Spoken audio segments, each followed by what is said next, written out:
यही रे चैत के महीनवा राम जी के भइले जनम। यही रे चैत के महीनवा राम जी के भइले जनम। यही रे चैत के महीनवा राम जी के भइले जनम।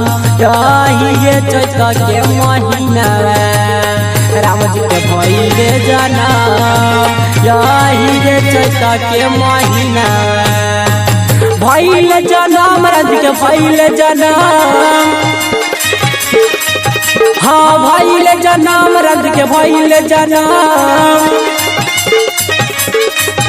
हाँ भइले जनम राम जी के भइले जनम। यही रे चैत के महीना राम जी के भइले जनम। यही रे चैत के महीना राम जी के भइले जनम। यही रे चैत के महीना राम जी के भइले जनम। यही रे चैत के महीना राम जी के भइले जनम। यही रे चैत के महीना राम जी के भइले जनम। यही रे चैत के महीना राम जी के भइले जनम। यही रे चैत के महीना राम जी के भइले जनम।